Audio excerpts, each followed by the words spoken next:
Hi friends, welcome back to my channel. ನಾವಿವತ್ತು ದಿಢೀರಾಗಿ ರವೆ ದೋಸೆನ ಮಾಡ್ತಾಯಿದ್ದೀವಿ. ಈ ರವೆ ದೋಸೆ ತುಂಬಾ ರುಚಿಕರವಾಗಿರುತ್ತೆ, ಆಮೇಲೆ ತುಂಬ ಕ್ರಿಸ್ಪಿಯಾಗಿ ಬರುತ್ತೆ. ಎಷ್ಟೊಂದು ಕ್ರಿಸ್ಪಿಯಾಗಿ ಬರುತ್ತೆ ಅಂದರೆ ಯಾವ ಮಸಾಲೆ ದೋಸೆಗೂ ಕೂಡ ಈ ಒಂದು ರವೆ ದೋಸೆ ಕಡಿಮೆ ಇಲ್ಲ ಅಂತ ಹೇಳ್ಬೋದು. ಸೊ ಹಾಗಾದರೆ ಬನ್ನಿ, ಈ ಒಂದು ಕ್ರಿಸ್ಪಿಯಾಗಿರ್ತಕ್ಕಂಥ ರವೆ ದೋಸೆನ ಯಾವ ರೀತಿ ಸಿಂಪಲ್ಲಾಗಿ ದಿಢೀರಾಗಿ ಮಾಡೋದಂತ ನೋಡ್ಕೊಂಬರೋಣ. ನೋಡಿದ್ರಲ್ಲ ಎಷ್ಟೊಂದು ಚೆನ್ನಾಗಿ ಬಂದಿದೆ ಈ ಒಂದು ದೋಸೆ ಕಲರ್ ಆಗಿರ್ಬೋದು, ಆಮೇಲೆ ಸ್ಟ್ರಕ್ಚರು. ಸೊ ಬನ್ನಿ, ಮೊದಲಿಗೆ ನಾವಿಲ್ಲಿ ಒಂದು ಮಿಕ್ಸಿ ಜಾರ್ಗೆ 1 ಕಪ್ನಷ್ಟು ರವೆನ ಸೇರಿಸ್ಕೊತಾ ಇದ್ದೀವಿ. ರವೆ ಸೇರಿಸ್ಕೊಂಡಾದ್ಮೇಲೆ ಅದಕ್ಕೆ 2 ಟೀ ಸ್ಪೂನ್ನಷ್ಟು ನಾವು ಗೋಧಿ ಹಿಟ್ಟನ್ನು ಸೇರಿಸಿದ್ದೀವಿ. ಆಮೇಲೆ 1 ಕಪ್ಪು ಅಕ್ಕಿ ಹಿಟ್ಟನ್ನು ಸೇರಿಸಿದ್ದೀವಿ. ಆಮೇಲೆ 2 ಟೀ ಸ್ಪೂನ್ನಷ್ಟು ಮೊಸರನ್ನ ಸೇರಿಸಿದ್ದೀವಿ. ಆಮೇಲೆ ಇದಕ್ಕೆ ಎಷ್ಟು ಬೇಕೋ ಅಷ್ಟು ನೀರನ್ನು ಸೇರಿಸ್ಕೊಂಡ್ಬಿಟ್ಟು ಚೆನ್ನಾಗಿ ಮಿಕ್ಸಿಗೆ ಹಾಕ್ಕೊಂಬರೋಣ. ಇವಾಗ ನೋಡಿ, ನಾವು ಅದಕ್ಕೆ ಇದನ್ನು ರುಬ್ಕೊಂಬಂದಿದ್ದೀವಿ. ತುಂಬ ಗಟ್ಟಿಯಾಗಿರ್ಬೇಕಂತೇನಿಲ್ಲ, ಒಂದು ಸ್ವಲ್ಪ ತಿಳಿಯಾಗಿದ್ರೂ ನಡೆಯುತ್ತೆ. ರವೆ ಇರೋದರಿಂದ ಅದು ಬೇಗನೆ ನೀರನ್ನು ಅಬ್ಸರ್ವ್ ಮಾಡುತ್ತೆ. ಆಮೇಲೆ ಒಂದು ಸ್ವಲ್ಪ ಉಪ್ಪು, ಸ್ವಲ್ಪ ಸೋಡಾನ ಹಾಕಿಬಿಟ್ಟು ಚೆನ್ನಾಗಿ ಇದನ್ನು ಮಿಕ್ಸ್ ಮಾಡ್ಕೊಳ್ಳೋಣ. ಸೊ ನೋಡಿ, ಈ ರೀತಿ ಚೆನ್ನಾಗಿ ಮಿಕ್ಸ್ ಮಾಡ್ಕೊಬೇಕು. ಸ್ವಲ್ಪ ತಿಳಿ ಇದ್ರೇ ಚೆನ್ನಾಗಿರುತ್ತೆ ಇದು.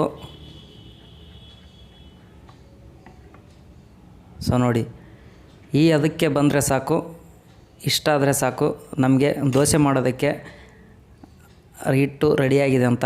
ಇದನ್ನು ಒಂದು 10 ನಿಮಿಷದವರೆಗೂ ನಾವು ಅಬ್ಸರ್ವ್ ಆಗೋಕ್ಕೆ ಮುಚ್ಚಿಡೋಣ. ಅಲ್ಲಿ ಅಷ್ಟರಲ್ಲೇ ನಾವು ಚಟ್ನಿನ ಮಾಡ್ಕೊಂಬರೋಣ. ಚಟ್ನಿಗೆ ನಾವಿಲ್ಲಿ ಒಂದು ಸ್ವಲ್ಪ ಶೇಂಗಾ ಬೀಜನ ಸೇರಿಸಿದ್ದೀವಿ. ಆಮೇಲೆ ಒಂದು ಸ್ವಲ್ಪ ಕಡಲೆ ಬೀಜ, ಇದೆರಡನ್ನು ಸೇರಿಸ್ಬಿಟ್ಟು ನಾವು ಚಟ್ನಿ ಮಾಡ್ತಾಯಿದ್ದೀವಿ. ಆಮೇಲೆ ಹಸಿಮೆಣ್ಸಿಕಾಯಿ 2 ಪೀಸು ಬೆಳ್ಳುಳ್ಳಿನ ಆ್ಯಡ್ ಮಾಡ್ಕೊಂಡಿದ್ದೀವಿ. ಆಮೇಲೆ ಒಂದು ಸ್ವಲ್ಪ ಉಪ್ಪನ್ನು ಸೇರಿಸಿ ಸಿಂಪಲಾಗಿರ್ತಕ್ಕಂಥ ಚಟ್ನಿನ ನಾವಿಲ್ಲಿ ತೋರಿಸ್ತಾ ಇದ್ದೀವಿ. ಆಮೇಲೆ ಇದಕ್ಕೆ ಒಂದು ಸ್ವಲ್ಪ ನೀರನ್ನು ಸೇರಿಸ್ಬಿಟ್ಟು ಇದನ್ನು ಚೆನ್ನಾಗಿ ಮಿಕ್ಸಿ ಮಾಡ್ಕೊಂಬರೋಣ. ಸೊ ನೋಡಿ, ಅದಕ್ಕೆ ರುಬ್ಕೊಂಡಾದ್ಮೇಲೆ ಒಂದು ಸ್ವಲ್ಪ ನಾವು ಕೊತ್ತಂಬರಿ ಸೊಪ್ಪನ್ನು ಸೇರಿಸ್ತಾ ಇದ್ದೀವಿ. ಮೊದಲಿಗೆ ಸೇರಿಸಿದ್ರೆ ಕೊತ್ತಂಬರಿ ಸೊಪ್ಪು ಫುಲ್ಲು ಪೀಸಾಗಿ ಹೋಗ್ಬಿಡುತ್ತೆ. ಹಾಗಾಗಿ ಒಂದು ಸ್ವಲ್ಪ ರುಬ್ಬಿದ ಮೇಲೆ ಕೊತ್ತಂಬರಿ ಸೊಪ್ಪನ್ನು ಸೇರಿಸ್ಬಿಟ್ಟು ನಾವು ಇವಾಗ ಚಟ್ನಿ ಕೂಡ ರೆಡಿ ಮಾಡ್ಕೊಂಡಿದ್ದೀವಿ. ಆ ಚಟ್ನಿಗೆ ನಾವು ಒಗ್ಗರಣೆನ ಹಾಕೋಣ. ಒಗ್ಗರಣೆ ಹಾಕೋದಕ್ಕೆ ಒಂದು ಚಿಕ್ಕ ಪಾತ್ರೆಗೆ ನಾವು ಎಣ್ಣೆನ ಸೇರಿಸ್ಬಿಟ್ಟು ಅದಕ್ಕೆ ಜೀರಿಗೆ, ಸಾಸಿವೆ, ಒಂದು ಸ್ವಲ್ಪ ಉದ್ದಿನಬೇಳೆನ ಸೇರಿಸಿದ್ದೀವಿ. ಇವಾಗ ಸಾಸಿವೆ ಸಿಡ್ತಾ ಇದ್ದಂಗೆ ನಾವು ಇದಕ್ಕೆ ಕರಿಬೇವು ಸೊಪ್ಪನ್ನು ಸೇರಿಸಿದ್ದೀವಿ. ಇವಾಗ ಒಗ್ಗರಣೆನ ನಾವು ಚಟ್ನಿಗೆ ಆ್ಯಡ್ ಮಾಡ್ತಾಯಿದ್ದೀವಿ. ಸೊ ನೋಡಿ, ಇವಾಗ ಚಟ್ನಿ ಕೂಡ ರೆಡಿಯಾಗಿದೆ, ಹಿಟ್ಟು ಕೂಡ ರೆಡಿಯಾಗಿದೆ. ಈ ಕಡೆ ದೋಸೆ ಹಿಟ್ಟು. ಇವಾಗ ನಾವು ಸಿಂಪಲಾಗಿರ್ತಕ್ಕಂಥ ದೋಸೆನ ಮಾಡ್ಕೊಳ್ಳೋಣ. ನಾನು 2 ರೀತಿಯಲ್ಲಿ ಇಲ್ಲಿ ದೋಸೆನ ಮಾಡಿಬಿಟ್ಟು ತೋರಿಸ್ತಾ ಇದ್ದೀನಿ. ಇವಾಗ ಮೊದಲಿಗೆ ನಾವು ಒಂದು ಸ್ವಲ್ಪ ಸಾಫ್ಟಾಗಿರ್ತಕ್ಕಂಥ ದೋಸೆನ ಮಾಡಿ ತೋರಿಸ್ತಾ ಇದ್ದೀನಿ. ಈ ಸಾಫ್ಟ್ ದೋಸೆ, ಕ್ರಿಸ್ಪಿ ದೋಸೆಗೆ 2 ವ್ಯತ್ಯಾಸ.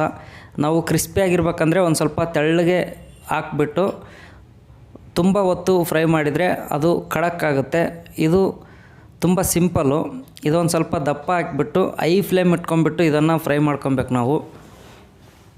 ನೀವು ಐ ಫ್ಲೇಮ್ ಇಟ್ಕೊಂಡ್ಬಿಟ್ಟು ಫ್ರೈ ಮಾಡಿದರೆ ಅದು ಕ್ರಿಸ್ಪಿ ಆಗೋದಿಲ್ಲ, ಸಾಫ್ಟಾಗಿ ಬರುತ್ತೆ. ಸೊ ನೋಡಿ, ಇವಾಗ ಆಲ್ಮೋಸ್ಟ್ ದೋಸೆ ಆಗಿದೆ. ಇದನ್ನು ನಾವು ತೆಗಿತಾ ಇದ್ದೀನಿ. ಸೊ ನೋಡಿ, ಇದು ಸಿಂಪಲಾಗಿ ಇದು ಸಾಫ್ಟ್ ದೋಸೆ. ಇದು ಅಷ್ಟೊಂದು ಕ್ರಿಸ್ಪಿಯಾಗಿ ಬಂದಿರೋದಿಲ್ಲ. ಇವಾಗ ನಾನು ಕ್ರಿಸ್ಪಿಯಾಗಿ ಯಾವ ರೀತಿ ಮಾಡೋದಂತ ತೋರಿಸ್ತಾ ಇದ್ದೀನಿ. ಕ್ರಿಸ್ಪಿಯಾಗಿ ಮಾಡೋದಕ್ಕೆ ಹಂಚನ್ನು ಸ್ವಲ್ಪ ತುಂಬ ಲೋ ಫ್ಲೇಮಲ್ಲಿ ಇಟ್ಬಿಟ್ಟು, ಹಂಚು ತುಂಬ ಕಾಯ್ದಿರಬಾರ್ದು. ಇವಾಗ ನೋಡಿ, ಹಂಚು ಆಲ್ಮೋಸ್ಟು ತಣ್ಣಗಿದೆ. ಇವಾಗ ನಾವು ದೋಸೆನ ಹಾಕೊಳ್ಳೋಣ. ನೀವು ಹಿಟ್ಟು ಹಾಕ್ಬೇಕಾದ್ರೆ ದೋಸೆ ಹಿಟ್ಟು ಹಂಚಿನಲ್ಲಿ ಪುಟಿಬಾರ್ದು. ಅದು ಈ ರೀತಿ ಸಿಂಪಲಾಗಿ ಹಾಕ್ಕೊಂಬಿಟ್ಟು ಸುಮಾರು ಒಂದು 2 ರಿಂದ 3 ನಿಮಿಷದವರೆಗೂ ಇದು ಲೋ ಫ್ಲೇಮಲ್ಲೇ ನಾವು ಫ್ರೈ ಮಾಡ್ಕೊಬೇಕು. ಆವಾಗಲೇ ಕ್ರಿಸ್ಪಿಯಾಗಿ ಬರೋದು. ಸೊ ನೋಡಿ, ಇವಾಗ ಎಣ್ಣೆನ ಸೇರಿಸ್ತಾ ಇದ್ದೀನಿ.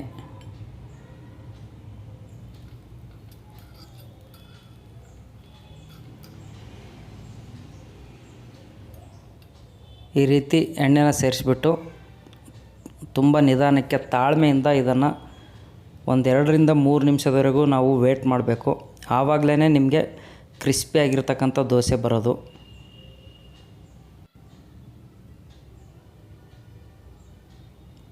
ಸೊ ನೋಡಿ ಆಲ್ಮೋಸ್ಟ್ ಇವಾಗ ಕಲರ್ಫುಲ್ಲಾಗಿ ಬರ್ತಾಯಿದೆ, ಕಲರ್ ಕೂಡ ಚೆನ್ನಾಗಿ ಬರ್ತಾಯಿದೆ. ನೋಡಿ ಎಷ್ಟೊಂದು ಚೆನ್ನಾಗಿ ಬಂದಿದೆ ಈ ಒಂದು ರವೆ ದೋಸೆ ಅಂತ. ಈ ರೀತಿ ಬಂದರೆ ನಿಮಗೆ ಕ್ರಿಸ್ಪಿ ಆಗಿರ್ತಕ್ಕಂಥ ರವೆ ದೋಸೆ ರೆಡಿ ಆಗಿದೆ ಅಂತ ಅರ್ಥ. ಸಾಫ್ಟ್ ದೋಸೆಗೂ ಕ್ರಿಸ್ಪಿ ದೋಸೆದಲ್ಲಿ ನನಗೆ ಕ್ರಿಸ್ಪಿ ದೋಸೆನೇ ತುಂಬ ರುಚಿಯಾಗಿ ಬಂದಿದೆ. ಸೊ ಹಾಗಾಗಿ ಮ್ಯಾಕ್ಸಿಮಮ್ ಕ್ರಿಸ್ಪಿಯಾಗಿರ್ತಕ್ಕಂಥ ದೋಸೆನೇ ಮಾಡ್ಕೊಳ್ಳಿ, ತುಂಬಾ ಟೇಸ್ಟಾಗಿ ಬರುತ್ತೆ. ಸೊ ನೋಡಿ ಎಷ್ಟೊಂದು ಕಲರ್ಫುಲ್ಲಾಗಿ ಮಸಾಲೆ ದೋಸೆ ರೀತಿಯಲ್ಲಿ ಬಂದಿದೆ ಅಂತ.